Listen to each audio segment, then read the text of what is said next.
Hello, Sagittarius, Sun, Moon Rising, and Venus signs. Kamusta kayo? Sana po ay nasa mabuti kayong kalagayan.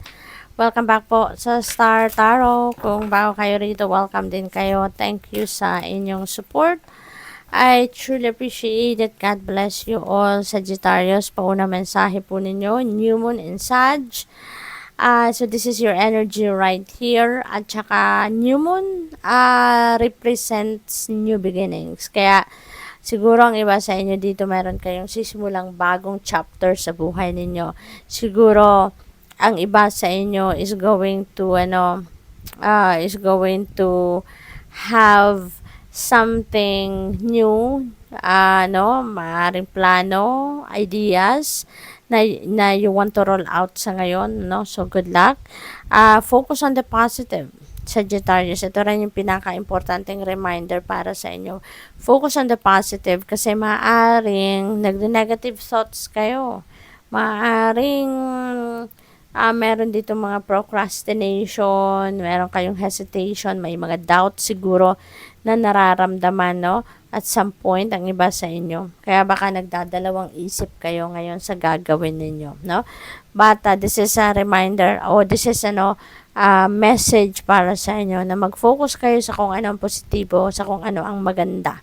Okay? Para nang sa gayon, ang ma-attract ninyong energy is also positibo, maganda, maayos, at something na makakasupport sa inyo dito sa mga gusto ninyong gawin or simulang bago, no, sa buhay ninyo.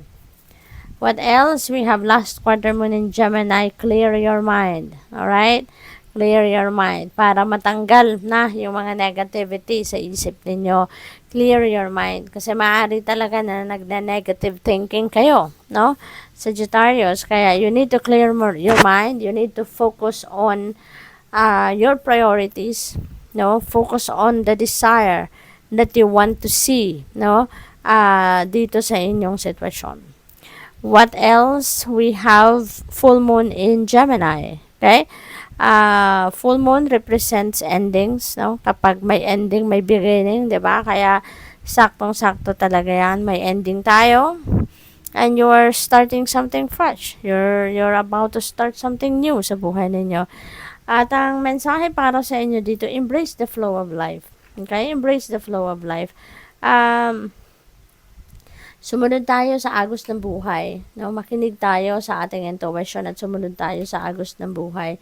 At lagi naman tayong ginagabayan ng Divine Universe kung ano mabuti para sa atin, kung ano ang maganda, no, para sa atin, kung ano ang dapat nating gawin. So, instead na kontrahin natin ng mga pagbabago nangyayari, sumunod na lang tayo, no, sa agos ng buhay. Kasi when we are in the flow with life, no, mapapansin ninyo na magaan ang journey.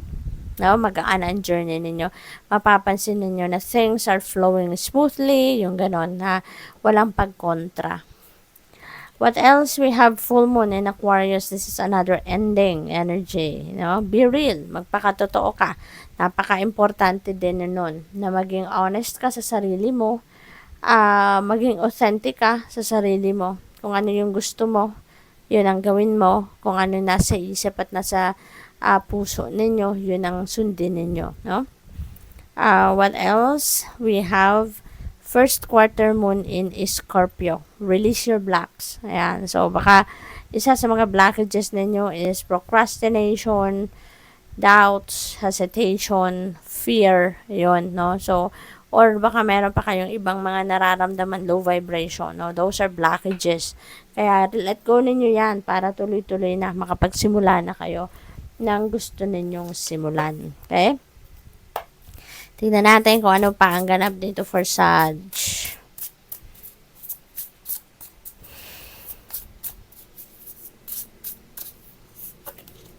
We have fill your cup with sacred giggles. Ayan. So, napakaganda.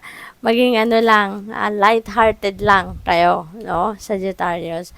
Maging light-hearted lang kayo. Mag-chill lang kayo. Huwag kayong kasi parang nagde-negative, talaga kayo nagde-negative thoughts talaga Doon lang tayo sa positibo, doon lang tayo sa kung ano ang masaya, no, kung ano ang makakapagpasaya din sa atin, whatever it is that is going to make your heart sing, what's going to make your soul happy, doon tayo mag-focus, no? Huwag tayo doon sa mga negatibo. Kapag merong pumapasok sa inyong energy na medyo negative, no, i-transmute ninyo agad yan. Try to to transmute that into something positive agad para hindi na yan mag-prosper, no? What else? We have choose who you are becoming. Ayan. So, focus kayo doon sa desired outcome, no, ng inyong mga gagawin. Focus kayo doon sa kung ano ang eksaktong experience or outcome na gusto ninyong makita para alam ninyo kung paano ninyo ito ina-navigate, no? Kung paano kayo makakarating doon, 'di ba? At saka ano yan when you are focusing on your heart's desires, you know, your actions also will tend to be yung mga gagawin ninyo action will also be or should be in alignment with what your hearts are desiring, 'di ba? Na yun na ma-experience niyo or makita ninyo sa inyong 3D reality. Kaya doon kayo, no? Doon kayo mag-focus sa kung ano ang gusto ninyong mangyari, no? What else? You, the muse. Ayan, so napakaganda naman. So, most likely, Sagittarius, kung ano man ang mga gagawin ninyo sa ngayon, na mga project siguro, or kung ano man mga pagpo-focusan ninyo sa ngayon, maybe this is really in alignment with your passion. No, this is parang meron kayong opportunity ngayon na gawin kung ano talaga, whatever it is that you love to do. No, yung mga talents niyo, yung mga hobbies ninyo, yung mga skills ninyo, yung gifts ninyo, maaaring yun ang i-showcase ninyo sa ngayon. So, that's really beautiful. Kasi, when you are loving what you do, and when you are doing what you love, talagang matutuwan yan ang soul ninyo. No, matutuwan yan ang puso ninyo. Kaya go for it. So, what else? We have stop, drop, and ground. Ayan. So, maybe kailangan ninyo muna na tumigil before you embark on a new beginning, before you start doing something big, no? Mga new endeavor, mga new plans na gusto ninyong i-roll out.